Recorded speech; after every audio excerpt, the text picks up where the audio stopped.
Então vamos lá. Agostinho, né? Henrique, vi seu podcast com o Cauê, e está se referindo ao podcast com o Cauê Santos, né? E tenho dois pontos. Primeiro, você disse que a Bíblia antigamente possuía alguns rolos de ensinamentos para a sociedade da época e que não tinham consenso sobre os livros da Bíblia. Porém, a Bíblia segue uma história cronológica da criação, sociedade de Abraão, fuga do Egito, Judá e Israel, reis governando cronologicamente. Isso não seria um direcionamento histórico? Não. A Bíblia foi organizada mais ou menos cronologicamente, né?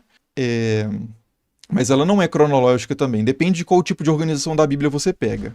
Mas assim, Gênesis não é o primeiro livro a ser escrito da Bíblia, assim como Êxodo não é o segundo, e por aí vai. Na organização dos livros foi dada uma ordem, que um dos critérios para escolher essa ordem foi a cronologia. Então começaram de Gênesis. Vamos pegar a primeira organização da Bíblia, que é dentro do judaísmo mesmo, antes de falar de cristianismo. Existem três seções que a gente pode perceber na organização da Bíblia hebraica, que são basicamente o Antigo Testamento cristão, né? Você tem primeiro a Torá, que é Gênesis a Deuteronômio. Depois você tem os Neviim, que são os profetas, que vai de Josué até... Eu não sei se é Malaquias exatamente na separação que eles fazem. Eu não sei qual que é o... Ah, não, até os 12. Até o rolo dos 12, que inclui os 12 profetas menores. Aí eu não sei qual que é o último dos menores. Talvez de Malaquias, não tenho certeza. Acho que sim. E depois vem eu falei... Torá, Neviim e aí Ketuvim, que são os escritos. Aí nesses escritos você tem Provérbios, você tem os Salmos, você tem Eclesiastes, você tem Daniel, você tem, enfim, uma coleção de textos, uma miscelânea de vários estilos diferentes que são colocados nesse terceiro pacote. Então, na Bíblia hebraica, você não tem uma ordem cronológica, assim, de começa no início do mundo e termina no fim do domínio persa. Você tem as coisas mais ou menos misturadas. No caso, inclusive, dos profetas, isso também não está cronológico. Você começa com os três livros de profetas que são mais volumosos, que são Isaías, Jeremias e Ezequiel, e depois você vai para os profetas menores. Então é um critério de tamanho. Assim como no Novo Testamento, a organização das cartas de Paulo também entraram dessa forma, né? Você tem Romanos primeiro, por quê? Porque foi a primeira carta? Não. É porque é a mais longa. Aí depois você vai tendo em sequência decrescente as cartas de Paulo, e aí a exceção a isso é quando você tem, por exemplo, 1º e 2º Coríntios. Aí, já que você colocou o 1º Coríntios aqui, você vai ter que colocar o 2º colado. Então, em vez de colocar 2º Coríntios onde ela estaria por critério de dimensão do texto, de quantidade de caracteres, né, de páginas, você coloca ela depois de 1º Coríntios porque é meio que uma sequência. Mas fora isso, a sequência é da maior para menor, e a última é Hebreus, que é maior do que as que antecedem na sequência, mas é porque Hebreus não era aceita como uma carta paulina por todos ali na antiguidade. Era um livro muito disputado, não é às vezes considerado nem como sequer uma carta, mas sim como um sermão e não se atribui necessariamente a Paulo, então ela ficou separada ali, né? Mas assim, são várias formas de organizar a Bíblia. E aí, qual que foi essa pergunta mesmo? Você disse que... Ele falou que eu disse que possuía alguns rolos de ensinamento da sociedade e que não tinha consenso sobre os livros da Bíblia. Porém, a Bíblia segue uma história cronológica. É isso que eu falei, né? Então é isso. Como explicar a origem cronológica, a sequência cronológica da Bíblia, se ela não foi produzida cronologicamente? Aplicando-se um critério cronológico depois que os textos já existem. Inclusive, dentro dos próprios livros, tem seções que são de períodos diferentes, né? Então, Gênesis 1, por exemplo, Gênesis 1 até Gênesis 2b, até uma parte ali de Gênesis 2, 4, né? Uma parte de Gênesis 2, versículo 4, metade do versículo 4, isso é um texto, um texto específico, que é de uma época posterior, muito provavelmente, a Gênesis 2, 3, etc., né? Que é a história de Adão e Eva propriamente dito, né? Que esses nomes não são mencionados ali. E nem esses personagens são aludidos no Gênesis 1, onde a gente tem simplesmente a humanidade criada, homens e mulheres. Então, mesmo dentro dos textos, a gente tem, por exemplo, o Cântico de Débora, o Cântico de Moisés, que são escritos num hebraico muito mais antigo e tem um estilo que é poético, né, misturado ali num texto em prosa com um vocabulário hebraico mais recente. Então, dentro dos próprios livros, há seções que são de tempos diferentes. Então, essa cronologia e essa forma como a gente lê a Bíblia hoje, ela foi construída depois dos próprios textos. Ah, e aí eu tava falando, né? Então essa organização, eu tava falando da organização judaica, depois na Septuaginta, por exemplo, que é a tradução que também está no contexto judaico, né? São os judeus ali, provavelmente de Alexandria, ou judeus da Judéia, que se estabelecem em Alexandria, produzem uma tradução do grego, né, para a Bíblia. E aí isso é por volta do século 3 a.C., começa isso, talvez só a Torá, depois em séculos seguintes outros textos são traduzidos, mas a partir do século III a.C., tem esse projeto de tradução da Bíblia para o grego, em Alexandria, que era uma região de cultura grega, né? E na Septuaginta, a organização dos livros é diferente. Então você tem uma separação que é mais parecida com as Bíblias cristãs que a gente conhece. Inclusive a Bíblia católica, ela segue exatamente a Septuaginta, né? E aí você tem a divisão, não é em Torá, Neviim e Ketuvim. Você tem a divisão entre Pentateuco, que é basicamente a Torá.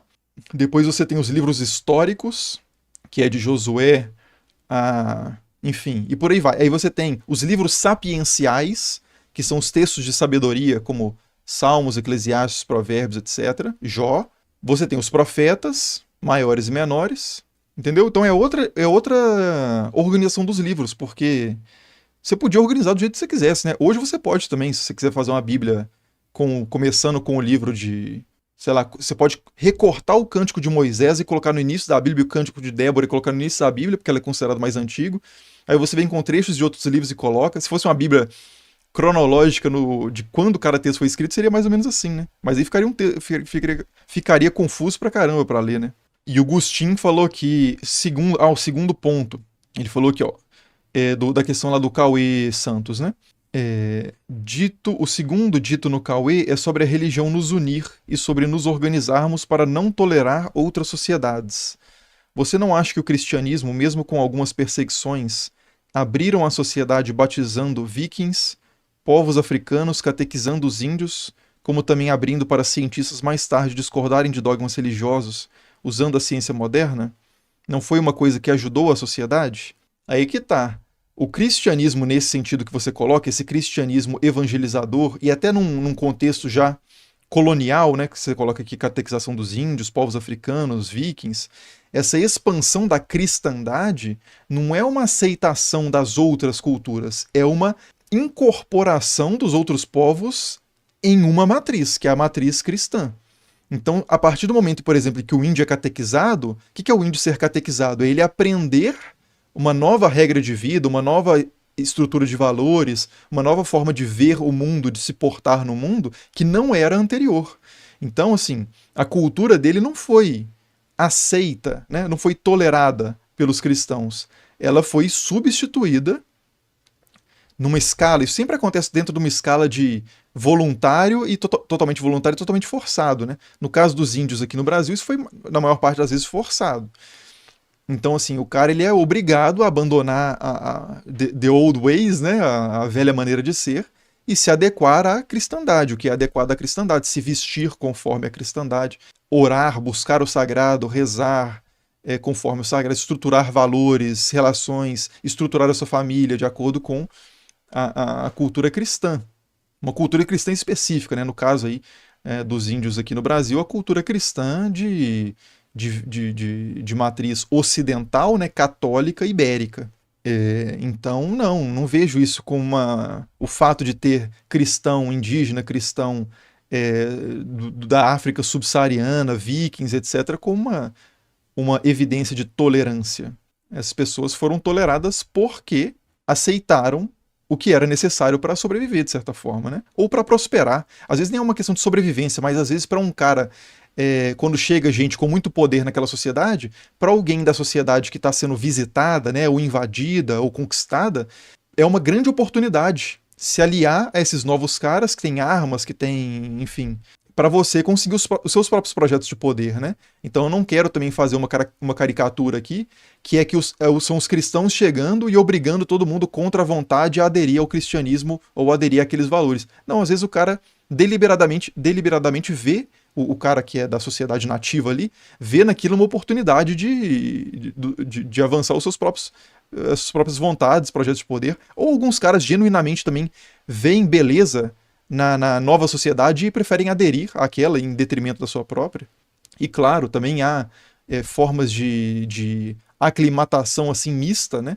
Então, um cara que vai entender vai misturar elementos da sua própria cultura anterior com a cultura nova, né? E criar nesse processo novas formas de cristianismo, que são, sei lá, um cristianismo viking, um cristianismo africano, coisa do tipo, né? Mas assim, toda a sociedade, aí deve ser isso que eu falei no Cauê, né? Acho que era isso e eu repito, né? Toda a sociedade tem uma pretensão de coesão, de gerar uniformidade, homogeneidade. Pessoas diferentes demais, formas diferentes demais convivendo numa mesma sociedade, isso é visto como prejudicial e como um problema que deve ser resolvido, né? Então sempre há uma tentativa de harmonização ali das coisas e essa harmonização passa por exclusão de certas possibilidades, né?